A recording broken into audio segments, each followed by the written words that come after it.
Film के shooting चलता का? शूटिंग ना, तोरा मौत का सेटिंग होता। रात गुजर से मरे की ख्वाहिश बा कि तलवार और गोली के बौछार से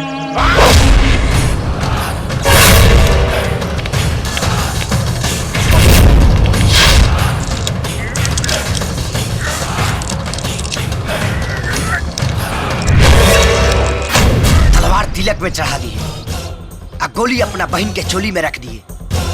जहिया ओकर डोली उठी ओह दिन पड़काई।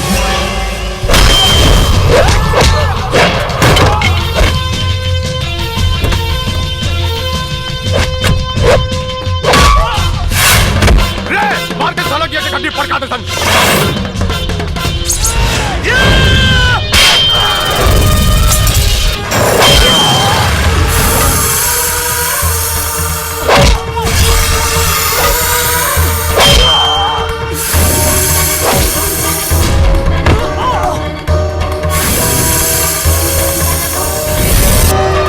करेजा घरवाला तो खून पियला के बाद ठंडाला।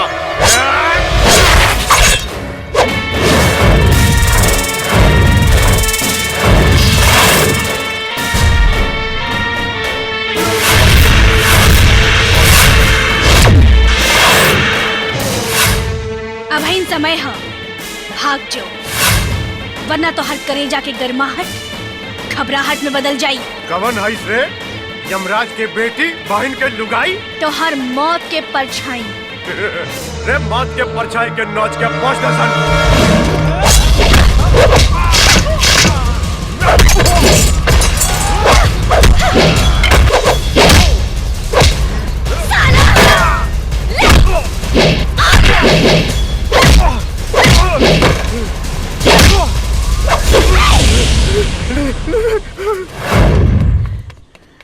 साला शिवम, शिवम,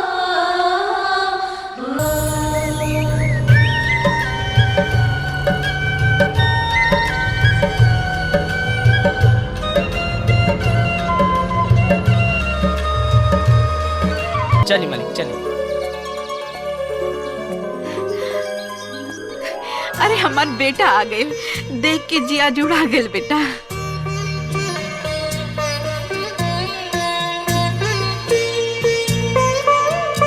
खुश रहा, खुश रहा।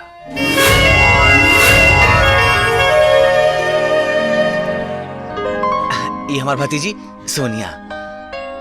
नमस्कार करें कि हाय हेलो? बहुत कंफ्यूजन बा। ढेर कंफ्यूजिया मत, गोड़ दे के घींच दो। चलो भीतर चला बेटा। आवा चला। शिवम, लागता कानो डेंजरस रोमांटिक सपना देखत रहल ह। सोनिया तू हम तो तोहके जगावेला आईनी हा। अब हमके का पता कि तू चुम्मुक नियन सट जाइबा। सॉरी सोनिया। अब सॉरी के शुक्रिया मत दा। 8 बज गए, जल्दी से तैयार हो जा, ना तो कॉलेज में लेट हो जाए। अभी तैयार हो चलो।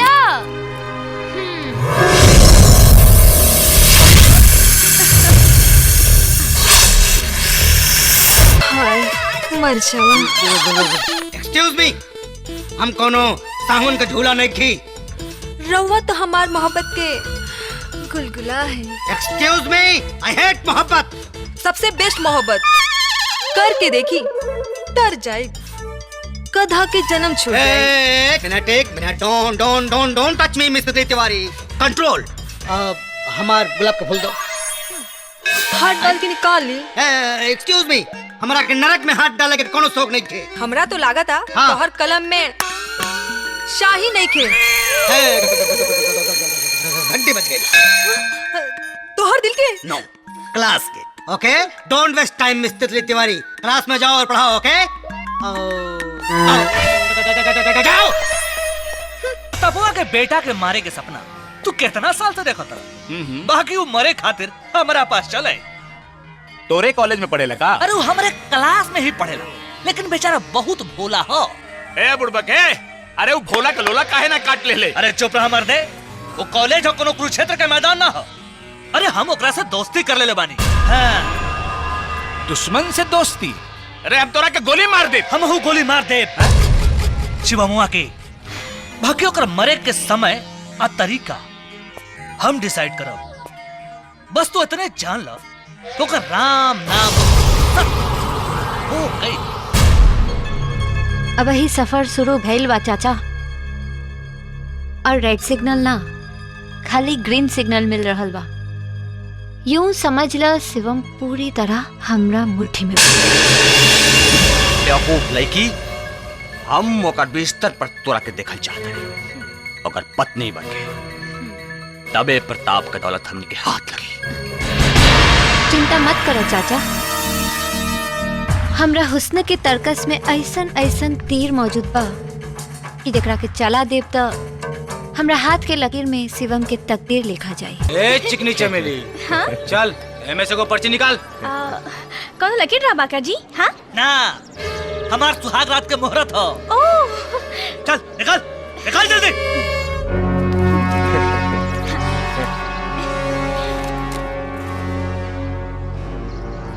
भैया 93 नंबर। 93 मतलब कि रात के 9:30 बजे का बुझले चिमनी का भट्ठा पर चल है। हमनी के इंतजार करब जा। ना इतना ना आइबे, ना आइबे तो पिटाई होई। पिटाई करबा ऐसे जी? ऐसे मत मरी हो, ना तो बहुत बहुत दर्द हुई। हाँ? दिमाग खराब बा? केकरा ऊपर हाथ उठेली तो के पता बा? बुलेट भैया, हमन बुलेट भैया। हाथ न तका लात चलावे की रहल।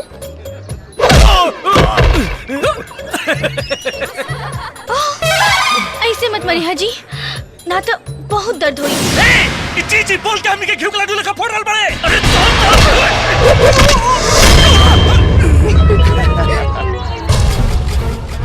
नाम बुलेट और काम बोका के। आज के बाद आदत छोड़ दी है, ना तो ऐसे हड्डी तोड़े के मौत की गद्दी पे बैठ जाइबे।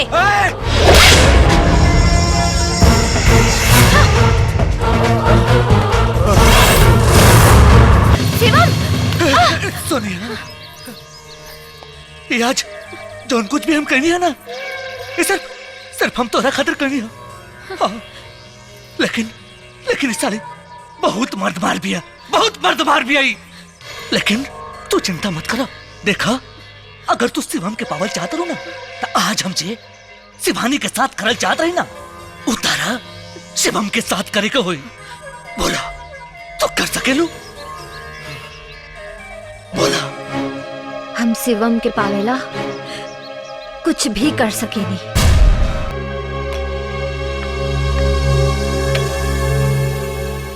अरे वाह सोनिया, चाचा जी अभी लेना है नहीं? आ जाइए हन, इतना अगुताई का है बारे। शरबत पिया?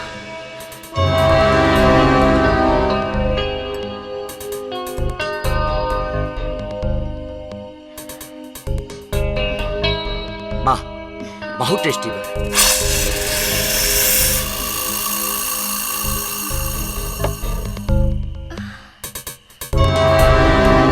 सोनिया, तारा कुछ होता का? जो तोहरा के होके के चाहे वो हमरा के होता। चला हम तोहरा के अपन घर दिखावा तानी। आवा। लेकिन चाचा जी। शर्मा मत, आवा आवा। यह हमार बेडरूम, पास में गुदगर गद्दा और साथ में जवानी। रवा अकेले कहाँ बानी? सोनिया ही का बोलता रे?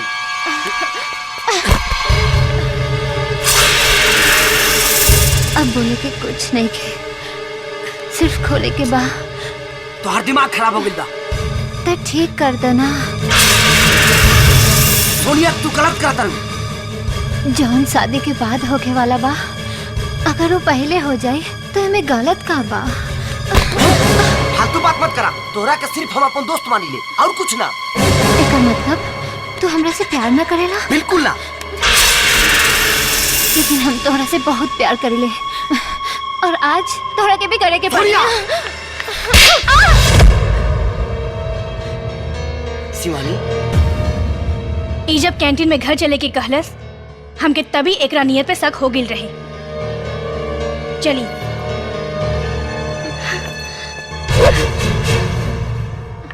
प्यार के मतलब हवस ना होला, प्यार के मतलब होला इंतजार, जे प्रेमी जन्म जन्मांतर तक करेला। शिवानी, हमरा के माफ कर दो। केहू के स्वार्थ में आके एगो औरत के मर्यादा भूल गई नी। शिवम सिर्फ तोहार है और हमेशा तोहार ही रही। You made for each other. Thank you.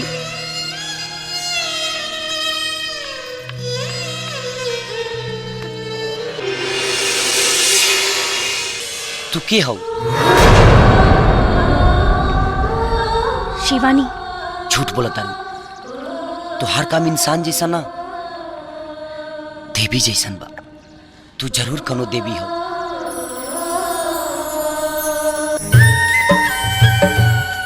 रउआ भी तो हमार देवता है।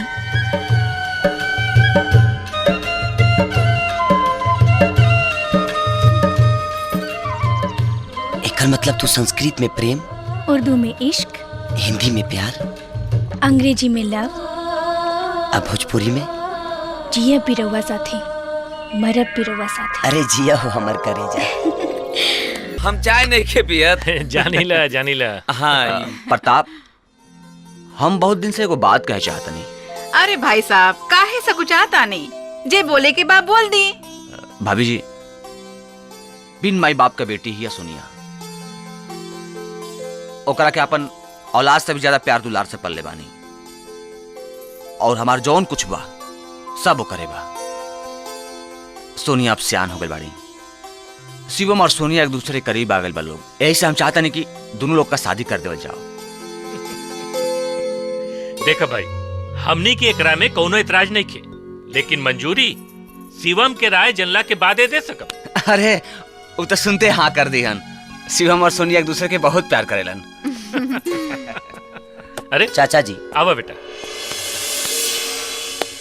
सोनिया की तरह रहुओ भी बहुत बड़ गलतफहमी में बानी। हम सोनिया से ना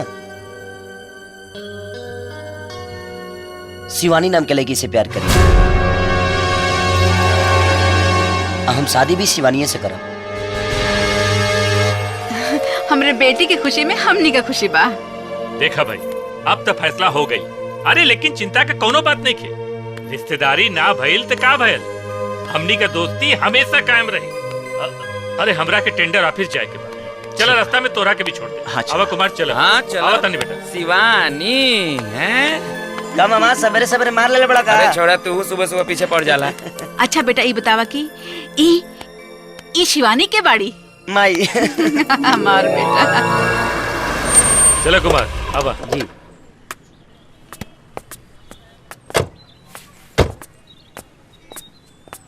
बड़ा भीड़ भाड़ लागल बा हो। हाँ पूरा फौज आइल बा। आई आई जीजा जी, आई आई बैठी। प्रणाम। बहुत लमहर उम्र बा। कुछ देर पहले हमनी रउआ के ही याद करत रहनी हा। अरे तू तो दुलरुआ सार बाड़ा हमार। बहनोई के याद करत रबा ना तो हरियर रबा, पर कबो कबो भगवानों के भी याद कर लिहल कर, तोरो उमर लमहर हो जाई। जीजा जी टेंशन मत ला, हम तोहार मौत के बादे मरब। यहाँ भी शुरू हो गए। नमस्कार। हाँ नमस्कार। प्रताप सिंह आइए, यहाँ साइन कीजिए।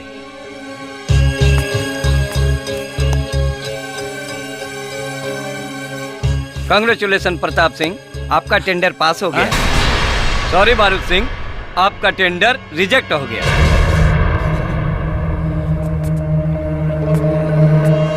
जैसन नियत वैसन बरकत। चलो कुमार। बधाई हो जीजा जी। हम तोरा के देख ले तोरा के। चला काली। हाँ देख लेना। टेंडर पास करावे खातिर इस फौज लोग के कौनो जरूरत नहीं खे, हम अकेले काफी बानी। बैठा बैठा। आई आज तो पूरा बोतल पी जाए। और काम नहीं के। साले के मुंह सुथनी नियन बन गई।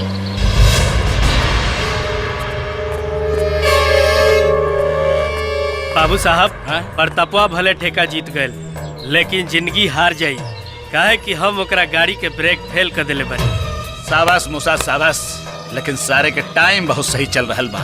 अगर वो एक्सीडेंट से बच गई हमनी को करा के जिंदा ना छोड़ल जाई, ओकरा के जान से मार दिहल जाई। ए पीछा करा सारे के, गाड़ी बैठा पीछा करा, बच के जाए ना पाओ सारा।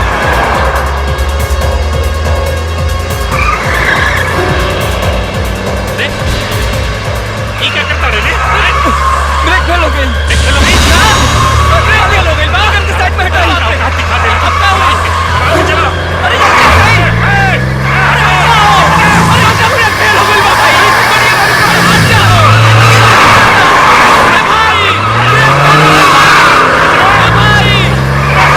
ब्रेक फेल हो गई रे। हटाओ। अरे हटाओ ना जल्दी।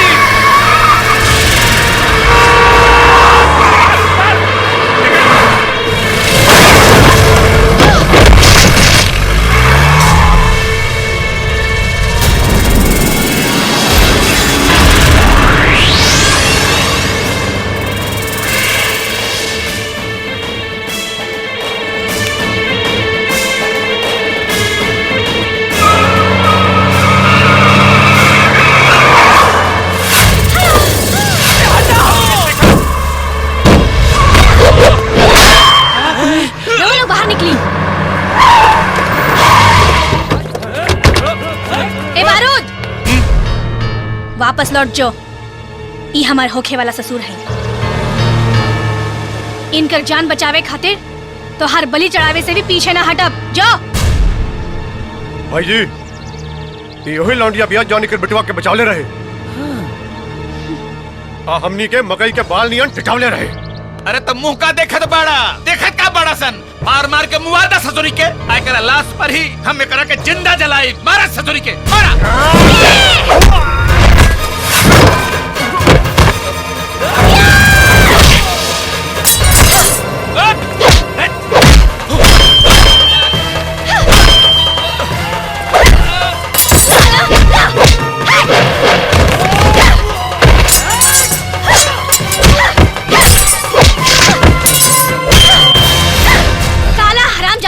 आज तोहरा गया।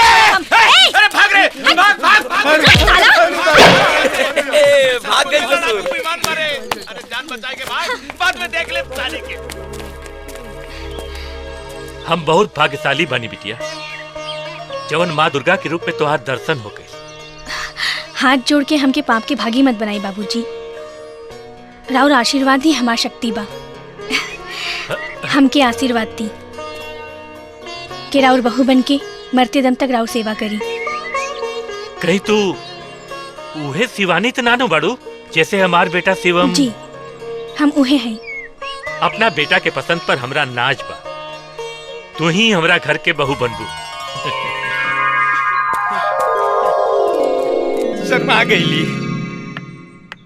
अरे ई का सुना तनी, तू जाता रू? हाँ। कहाँ? दिल्ली, अपन मामा के पास। इरादा बदल द, शिवमा से शादी तो हर हो के रही। ना चाचा, हम पढ़ल लिखल बानी, हमार सोच बहुत अलग बा और हमार सपना के राजकुमार भी केहू और बा। शिवम में हमार ना कोनो इंटरेस्ट रहे, ना बा और ना कबो होई। तोहार खुशीला हम जौन ना करे के रहे उहो कईनी, लेकिन अब ना। सोनिया, भले तू हार मान गई, लेकिन हम हार ना मान। तोहरा जौन करे के बा कर, हम जाता नहीं।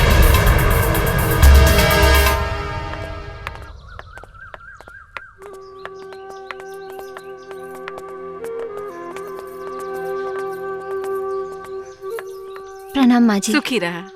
बाबूजी प्रणाम। प्रणाम मामा जी। हाँ हाँ खुश रहिए। ठीक बा शिवम, हम जाता नहीं। अपन ख्याल रखिए हम और शिवानी के खुश रखिए।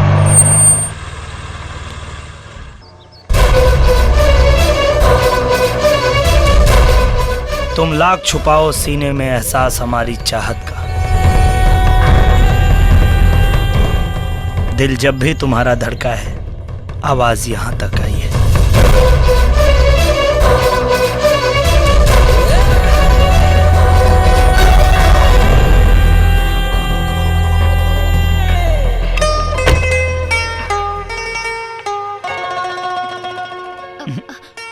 कहे की जरूरत नहीं है। किसी शायर ने खूब कहा है, कोई दीवाना कहता है, कोई पागल समझता है, मगर धरती की बेचैनी तो बस बादल समझता है।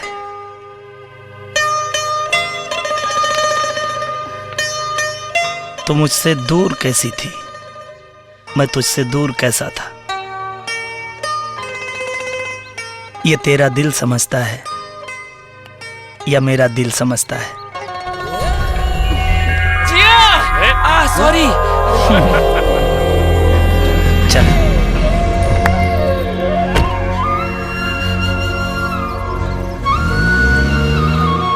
प्रणाम बारो सिंह जी, प्रणाम। अरे आवा चाचा आवा। अरे बैठा बैठा। का हो मनोहर, सुनली है तोहार लंगोटिया यार तोहरा इज्जत का लंगोटा फाड़ देले से। वही के चुस्त दुरुस्त करे खातिर तोरा से दोस्ती के हाथ मिला गया बानी। तोहार दुश्मन हमरो दुश्मन बन गइल बा। हमारा कुत्ता के आगे हड्डी फेंके के तनिको शौक नहीं खे, लेकिन सोचता नहीं तोहरा के एगो मौका दे दी, तब पता चली कि तोहरा दांत में मजबूती बा कि ना। अरे हम आदमी तनी दूसरा किस्म के बानी। खुशी के बाद जब मातम होला ना तो हमरा के बहुत मजा आवेला। अब की ममहर से नेवते में दीदिया के सौतन खातिर साड़ी ना, भगना खातिर कफन जाई कफन। इस समझ ला कब हमारा अंदर के असली शैतान जागे वाला बा। ओम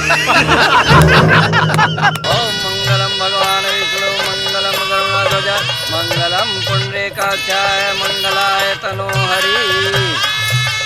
सर्वमंगल मांगल्ये शिवे सर्वार्थ साधिके शरणे त्र्यंबके गौरी नारायणी नमोस्तुते। अब फेरा संपन्न हो गई, वर वधू बैठ जाएं।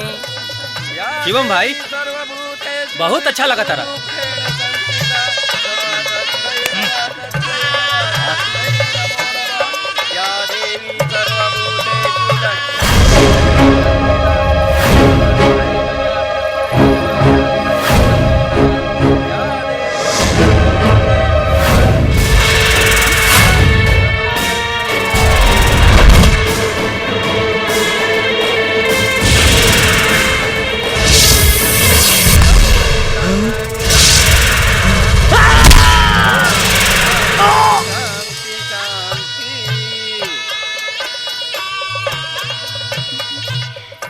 कन्या के मांग में सिंदूर भरा।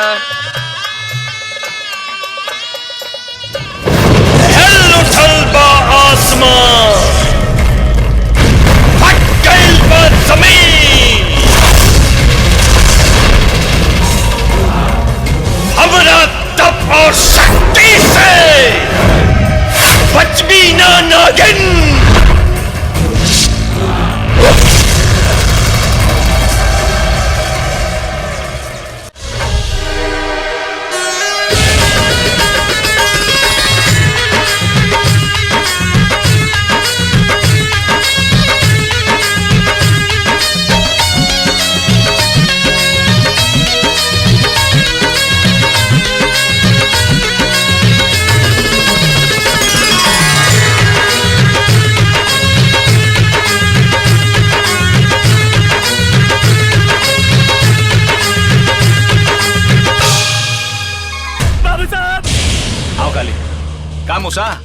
भगिना के क्रियाक्रम और भोज के तैयारी करके आ गए ले। भोज के छोरी सिवानिया या हमरा आग के घर भोज कर देले बिया, केहूंगा जान बचा के आइल बनी। हरामखोर, आपन जान बचावे खातिर दुश्मन के जीवन दान दे देले। रौरा नमक के कसम, सिवनिया के वही जा छाती छेद देती, लेकिन सिवनिया गोली के मुट्ठी में ऐसे पकड़ लेलस जैसा मच्छर पकड़ जाला, और वही गोली से हमरा पर ऐसा वार कैलक कि वही से हमारा आँख फूट गई। खूब कहानी बनौला सी। ई कहानी ना, ई सच्चाई है। सिवनिया कोनो साधारण औरत नहीं खे, ओकरा के मारल हमरा बस के बात नहीं के बाबू। चुप ससुर डरपोक, चुप। भाई जी, वो शुरू से शिवम्बा की रक्षा करा दिया। अगर ओकरा के मारे के बाद तो पहले सिवनिया के मारे का पड़ी। अरे कालू मरी, जरूर मरी, पहले ओकरा जड़ का पता करा, जड़ के।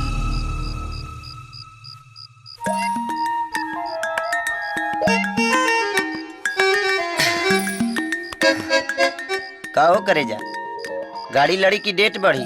डेट बढ़ी।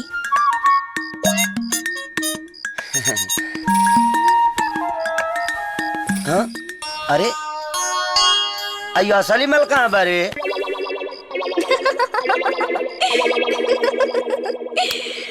अरे लइकन के भौजाई हऊ तो करेलू भातारी से ठिठोली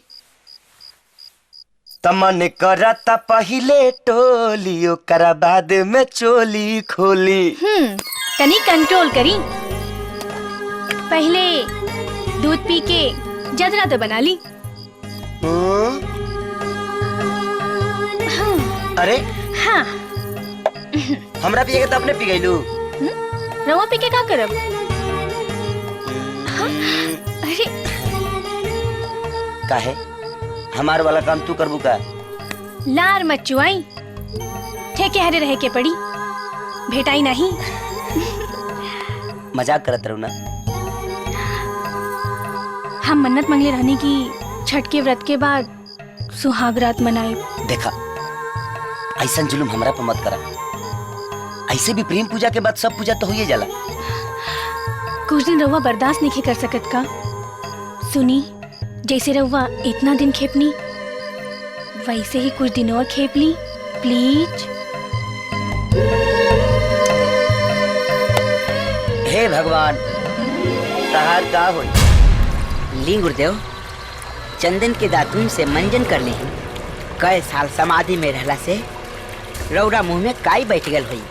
ली गुरुदेव गुरुदेव भोजन तैयार हो गई बा, चल के भोग लगाई। चुप रह दोस्त। क्षमा गुरुदेव, बरसों बीत गए तब रौरा भूख नहीं खे। भूख बा लेकिन रोटी के भूख नहीं खे। भूख बाऊ नाग के मणि के भूख, मणि के भूख बा।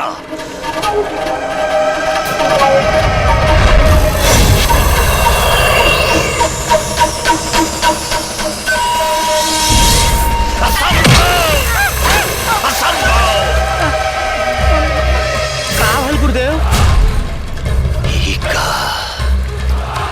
का हम देख रहे बानी नागिन के मांग में सिंदूर।